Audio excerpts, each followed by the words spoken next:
Hello, and welcome to the first ever annual Literati Awards, celebrating the best literary characters of all time.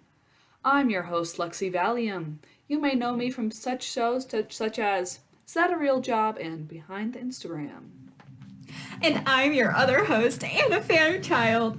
You may know me from the library on George Street, but probably not, as library attendance is way down, and that's why we're having this award show to shine light on the most precious national resource, reading. If I might take this moment to shine light on the importance of putting down your phone and picking Thanks, up a Anna. book. Wow, I am super excited about tonight. Soon, this red carpet will be filled with the most famous and glamorous literary characters of all time, accumulating in the biggest award of the night, the greatest literary characters of all time, which will be chosen by the readers. And after a thorough search and many rounds of voting, here are the nominees. From The Hound of Baskin Robbins by Arthur Conan the Barbarian, Sherlock Holmes. That's Sherlock Holmes from The Hounds of Baskervilles by Arthur Conan Doyle. From Romeo and Juliet by William Shakespeare, Juliet Cappuccino. That's Juliet Capulet from Romeo and Juliet. From The Great Cat in the Hat by F. Scott Fitzgerald, J. Gatsby. That's J. Gatsby from F. Scott Fitzgerald, The Great Gatsby. From The Scarlet Letter by Nathaniel Hawthorne, Hester Prynne Juice. That's Hester Prynne from The Scarlet Letter. And our fifth and final nominee, from Moby Dick by Herman Melville, Moby Dick. Wow, you said the last nominee correctly. You bet, Ingrid. My name's Anna. Congratulations to all the nominees. We'll be passing out our ballots now, so make sure to vote carefully and thoughtfully. Don't be fooled by flashing glamour. Books are so wonderful because they take us in this inward journey and just make it, allowing us to get lost in... Sorry, I thought Kim Kardashian retweeted me, but it was just a bot named Kim Kardashian. Anyway, vote. Romeo, oh Romeo, why are you taking so long to get ready? The red carpet will be starting any minute. I'm thinking maybe I won't go, Juliet. You can't be serious. I'm not really known for my comedy. Are you not feeling well? Should we go to Friar Lawrence for some Advil or... Are you crazy? Friar Lawrence. That never ends well. Yeah, right. Besides, not that I'm sick, it's just... You think I'm a good character, don't you? Is that what this is about? You know I think you're a great character. I wouldn't have considered starting a war between our families if I didn't. So then why were you nominated and I wasn't, alright? It doesn't make any sense. You know how these award shows are. They're so political. Richard III didn't get nominated, and he's got, so much going for him. He's got the hutch, the bad leg, plus he's killed, so many people. And you know how the voters love to nominate a complex anti-hero. I killed someone. Your cousin, Tybalt. You said that was accidental. Well, yeah. Mostly. Yeah, no, it was. It was. Look, you're putting too much stock into what other people think. Maybe if you weren't nominated, it wouldn't have stung so much. But where Romeo and Juliet can have one without the other, I think we've proven that. Maybe it's good that we're being seen as individual. I'm worried we're getting a little too codependent. Oh, so now you want space from me? No. You know what? That's fine.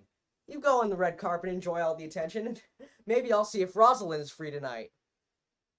How dare you? Oh, just to hang out. Nothing's gonna happen. Yeah, right. You have terrible impulse control. I just run hot, alright? That's how Montagues are. Besides, it's not like the Capulets are any better. Just look at Tybalt. Bringing up my cousin that you murdered probably isn't the best move right now.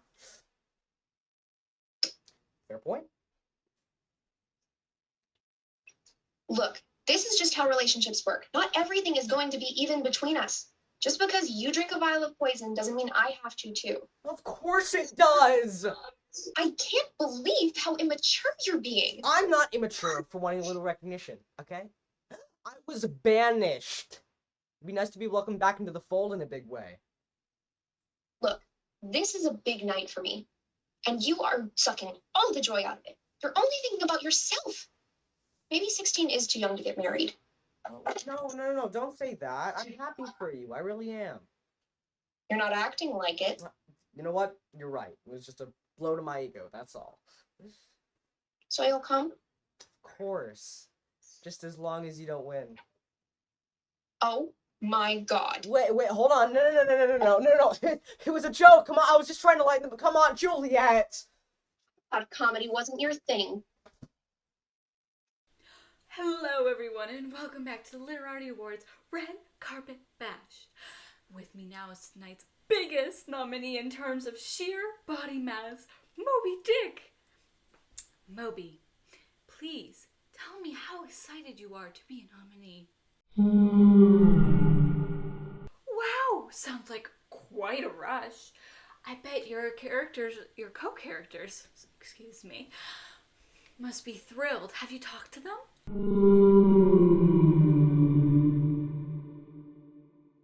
Okay. Didn't expect such a honest answer, but does sound like you and Ahab still don't get along. It's okay. Wow, you really don't get along.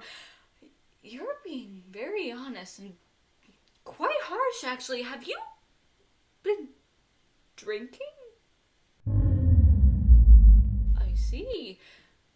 Where a whale finds enough alcohol to get drunk on, I just don't know.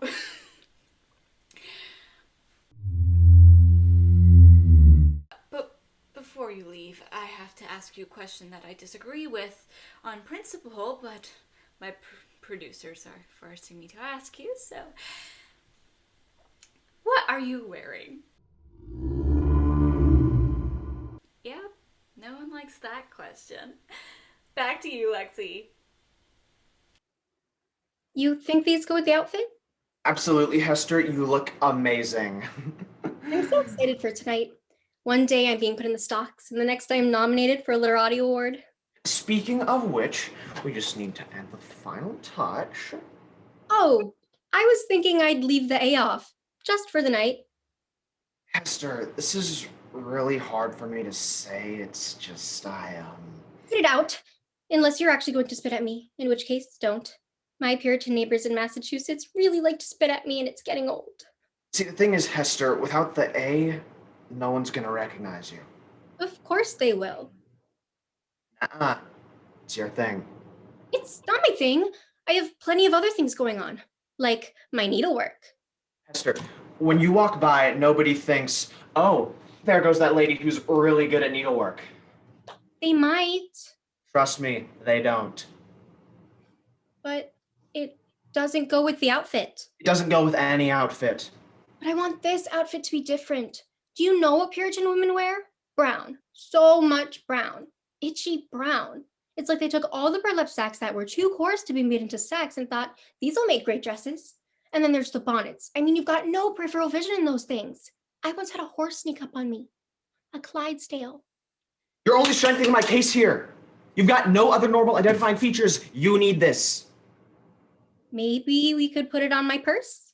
It just looks like you're holding an alphabet purse. I thought you really embraced the A. I did. I took the A and made it my own. So I've earned a night off. But then no one will know I've dressed one of the nominees. They'll just think I dressed some random woman. I want one night off from being thought of as an adulteress. Just once.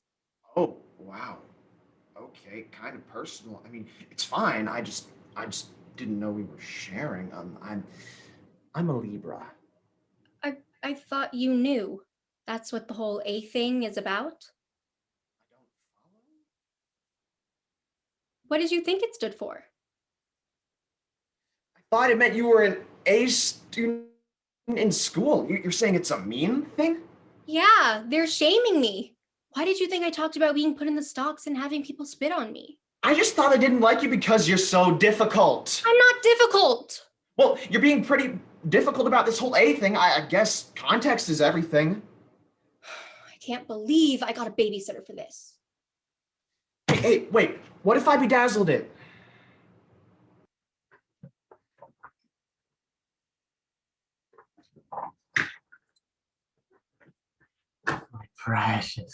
My precious, at last we find you. Oh. Sir, I'm gonna have to ask you to leave. Nobody's allowed backstage except authorized personnel. Oh, authorized, yes. With authorized. You are definitely not.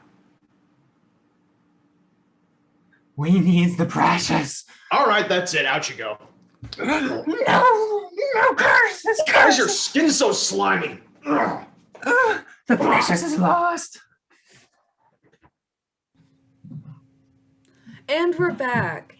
I'm here live on the red carpet with two fierce, independent heroines. From Pride and Prejudice, it's Elizabeth Bennet. And from Little Women, it's Jo March. So, how did it feel when you heard you weren't nominated? Must have been quite a blow. Honestly, Lexi, we don't care about superficial awards. We're here to bring attention to charities that we feel are criminally underserved. It's the whole reason we're enduring this 3-hour red carpet. At least you don't have to wear a corset and heels. I'd kill for an Empire waist right now. I don't know how you've made it this long. I think I just heard one of my ribs crack.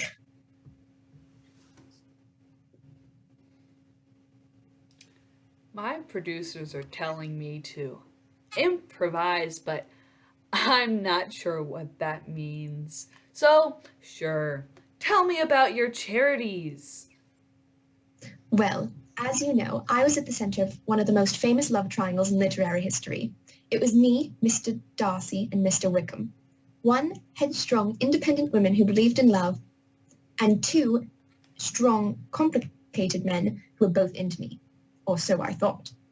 As it turns out, one of my suitors, Mr. Wickham, was a skis who ran off with Mr. Darcy's 15-year-old sister.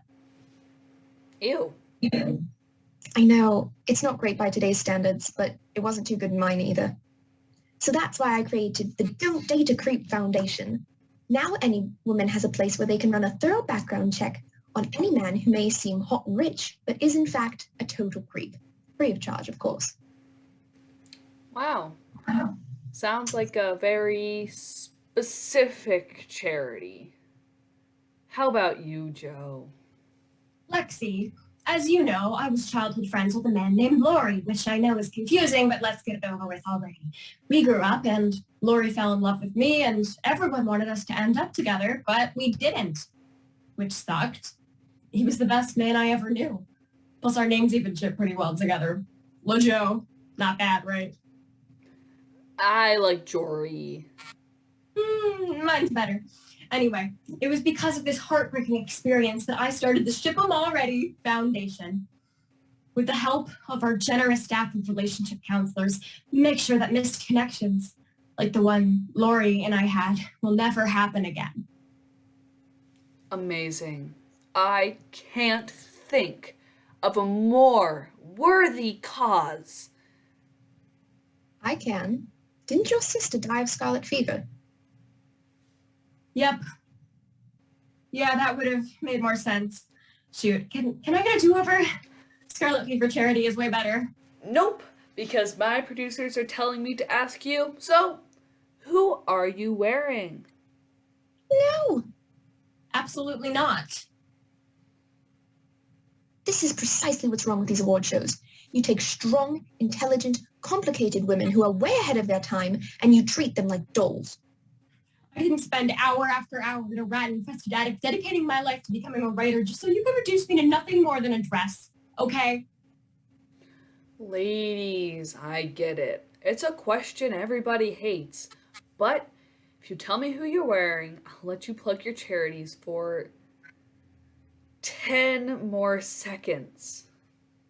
Fine. I am wearing a Victorian-era dress made by my mother because I am poor. And I'm wearing a Regency-era dress. That was a hand-me-down from my aunt because I am also poor. I thought you were rich now.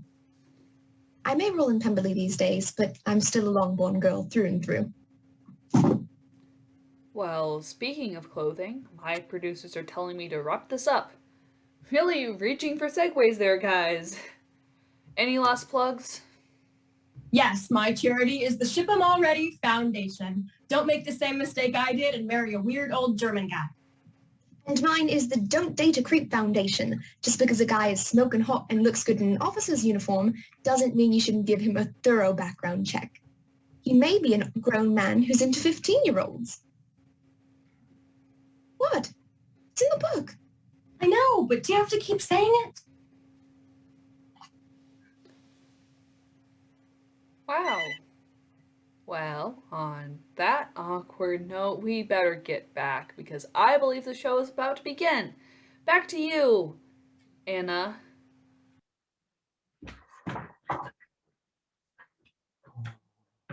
We must find the precious. It calls to us.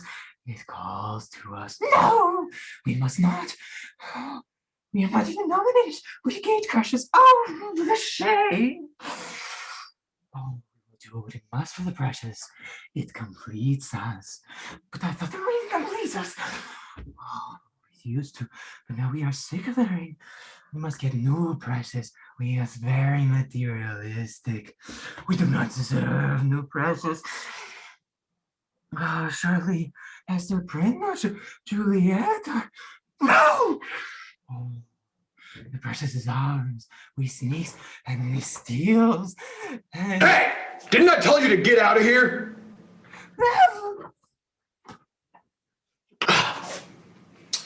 We've got I don't know, some kind of creature. You'll know it when you see it.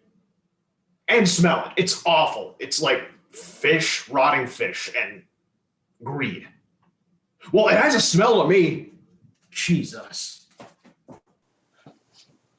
Well, sport, I better find my seat. Show's about to start and I'll want to miss all the fun. Daisy, my word, what are you doing here? Gatsby, what a surprise. One of Tom's friends is on the board of the Literati Awards, so we're here with him. Tom's here. How wonderful. Yes, and he invited his friend Myrtle. They seem quite close. Quite close. Yes. I suppose you overheard. I'm a nominee. Oh, I didn't realize. Tom says it's goat to discuss such things. Of course. Not the classic thing to do at all. But I am. A nominee, that is. Greatest literary character of all time and that sort of thing. How wonderful. I'm nominated and Tom isn't. Isn't that interesting? Interesting how? Oh, Daisy, I'll just come out and say it. I have feelings for you. Yes, it's quite obvious. What? You already know? Gatsby, you've clearly been obsessed with me for years, but I'm just not that into you. I don't understand. You're not the one for me. But when we first met... That was one car ride years ago. I'm married now. But Tom's no good for you. He's here with his mistress. Dash it all. I know, and I'm still with him. The real question is, why are you interested in a woman who's interested in someone like Tom? What do you even like about me? Well, Daisy, I could say tons of things. You're the most beautiful... Not my looks. Right. A hair, no. Looks too, a teeth? That's strange, but still my looks. Jay, you have to move on. If you could, I think you might have a shot at really being happy. You're right. I thought if I could just win an award tonight, you might find your way back to me. But I realize now that's hogwash. For you to be interested in me, I must win many awards. What What? After tonight, I'll set my sights on winning a Grammy. They give out so many of those things, it shouldn't even be a problem. Unless you're Beyonce, of course. Yes, but... And then I'll win a Tony, and then an Emmy, and then an Oscar, the crown jewel of an EGOT. And then, I'll finally have enough awards to win your favor. You'll see, Daisy, my beautiful, beautiful shimmering green light. No, please, don't do any of that. Just see a therapist. Therapy? Why? Wealth can cure everything. And winning things. And lights. Oh, so many green lights. What am I doing with these men? I've had the right to vote for 4 years now. Ladies and gentlemen, I am honored to be presenting the first award of the evening. Best character who uses first-person narration. These characters not only are in the stories we love, but narrate them too, taking us to experience their innermost thoughts. And the winner is... Holden Caulfield from Catcher in the Rye. Ah, crap. They gave me this freaking award that I didn't even ask for and could care two craps about in the scheme of things. What a bunch of phonies, sitting around in their monkey suits, waving their money around while the world around them is dying. And now I'm gonna have to give some godforsaken speech thinking this loser and that jerk. All I want to do is be anywhere but here. I'd rather be in a pit of snakes, or a field. A barren field with no one else to bug me. Maybe a dog could be there, but not a cute dog. A real bruiser with one of those lazy tongues. And then maybe I'd finally get some peace and... I'm sorry, are you going to say anything?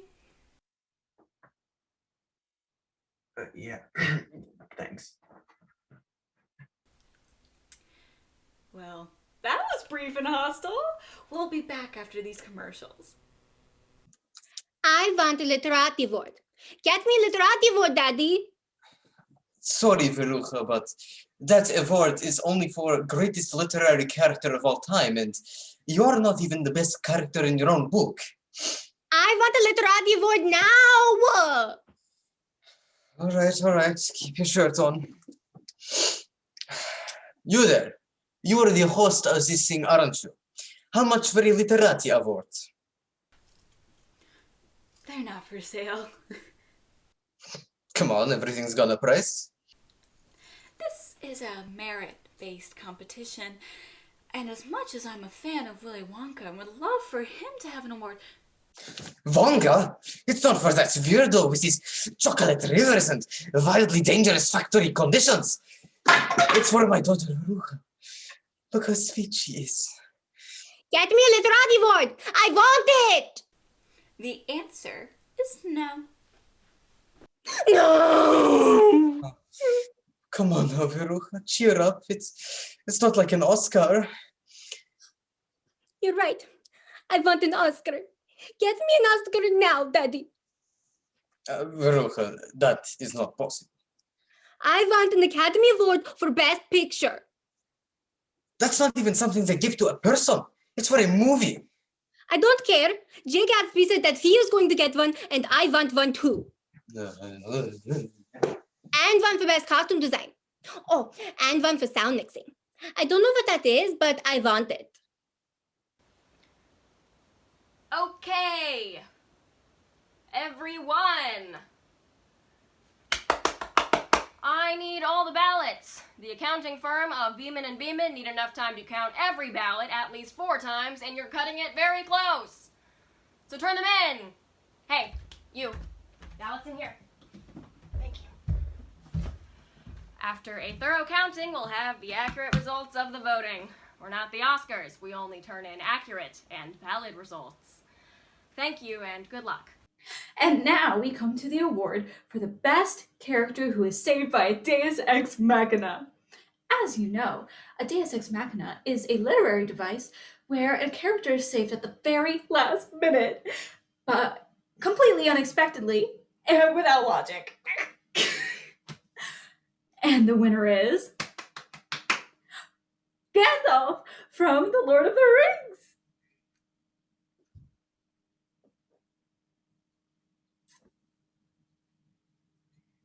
Wow. Well, I guess this time I did pass, huh? You know, instead of "You shall not pass," I passed. By winning? No, never mind. I'm sorry, I just did not expect to win. I was sure Harry Potter would win. I mean, those books are filled with Deus Ex Machinas. I'm sorry, I'm just quite embarrassed. I'm at a loss for words. Honestly, I could just wish I could get out of the situation any way possible.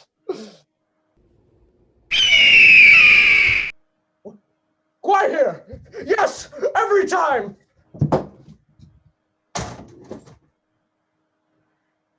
I guess I should have seen that coming. Well, next up, please welcome someone who has the most exciting job in the world, that next to that of a librarian. An accountant. Oh my gosh. I'm so sorry. Let's see. Nails manicured, but filed down to the cuticles. You're at the keyboard constantly, and you don't want long nails to get in the way of your work. Poor posture, nearsightedness, you're an accountant. Most likely with the firm of B-Men and B-Men, as they are the ones tasked with the tabulation of votes for tonight's contest. Very clever and invasive. You must be Sherlock Holmes. A logical deduction. So, those are the votes then. Aren't you going to tell me who won? Must we really do this? With my powers of deduction, I can easily figure out who won. No, not this time. Sure, you figured out who I am and who I work for, but I don't care about that. I will protect the contents of this briefcase with every fiber of my being. My mind will become a steel vault. Is that so? It is. Is that a challenge? It is. Well, no, I'd rather you leave it alone. You say you'll fight me with every fiber in your body. That's true. But this is more than just you doing your job. There's a deeper, more personal reason why you don't want me to know who won, isn't there? I don't know what you're talking about. But of course you do. You're stammering, heightened breathing, and dilated pupils give you away so clearly. You won't tell me the results because you're protecting more than just the results. You're protecting yourself. You're not going to bully me into telling you who won or lost. That's it, isn't it? Very curious choice of words. You won't tell me who won or lost, because for you, it isn't about the winner, is it? For you, it's about the loser. Because you know what it's like to be a loser, don't you? The curious callus on your right hand that can only be formed by the repeated throwings of the multi-sided die in Dungeons and Dragons. I've never seen one so large. You must have not only played at your school, but also at your local community center. And one so large means that you must have known what it feels like to be a loser. A huge, huge loser. Okay, take it easy. And you won't tell the results because you can't bear to see a loser's face when he realizes that he's the loser. And he barely received any of the votes. And even though you put all your efforts to spare his feelings, it was all for naught. I'm sorry. I was just trying to protect you. If you had gone to the ceremony, you could have believed that you had gotten second or third instead of... Dead last, garnering no more than 5% of the votes. Less than 5%? How is that possible? No, you know what? I don't care. I've got to learn it's better sometimes not to know some things. I'm sorry. I'm going to go and drown my sorrows by blowing bubbles and doing karate. What? You do that? Ah, yes. Sir Arthur Conan Doyle wrote over 50 Sherlock Holmes stories. Around 33, things started to get weird anyway.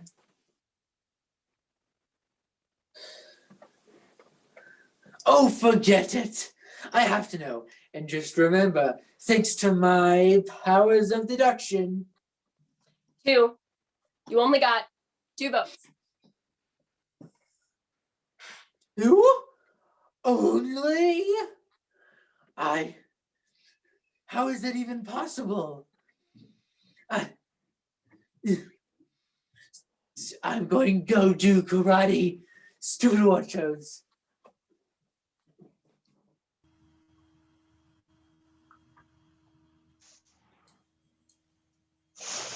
Hello and welcome to the final award of the night, the best literary character of all time. Isn't it cool how they made all these great movies into books? Moby Dick, The Scarlet Letter, Sherlock Holmes. Alexi, they were not all movies first. They were books first. No. And The Scarlet Letter was never a movie. Oh, it totally was. It was with Demi Moore and... Demi Moore? Hard pass. Agree to disagree. Irregardlessly, let's announce the winner. The nominees once again are... Allow me. Sherlock Holmes, Juliet Capulet, Hester Prynne, Jay Gatsby, and Moby Dick. And the winner is Juliet Capulet. I can't believe this. I'm sorry. I really didn't expect this. I mean, the nominees here tonight, Sherlock and Hester, Moby Dick. Oh my God, I'm nervous. I would like to thank everyone at the Literati Foundation for reading. To all my fellow characters in R&J, I would not be here without you. Of course, I have to thank my team, my agents, Peter Carrier, Lynn Ashburn, and Lori Duncan at LAA, my manager, Bradford Bricken. Okay, they're telling me to wrap it up. And this is so crazy. My mom, my dad, everybody who's ever supported me, William Shakespeare, obviously. I owe to you my very existence. And of course, the one person I really have to thank, the man who I shared this award with and would gladly give my life to again and again, my publicist, Carter Benson. You are my rock. Thank you so much. Wow. Congratulations, Juliet. Well, that's all the time. Well, you know, it's great to know she'd die for her publicist. Wait, I forgot to thank Romeo. Can I please just... I'm sorry, we're really running behind, and these award shows always take too long.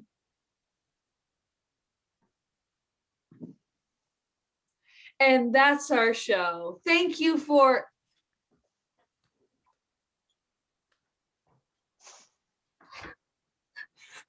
At last, we has the freshest. Hey! It's not yours, you weird little creep! We has the freshest. For once, Gollum wins. For once, we wins. Backup! I need backup and possibly animal control. I honestly don't know what this thing is. Well, that was strange. And smelly. For once, Lexi, I agree with you. That thing smelled terrible. And on that note, before I say goodnight, I would love to make one more plea on the importance of reading and picking up a book. No, you can't, because my producers are telling me that this show is running long. Good night, everyone.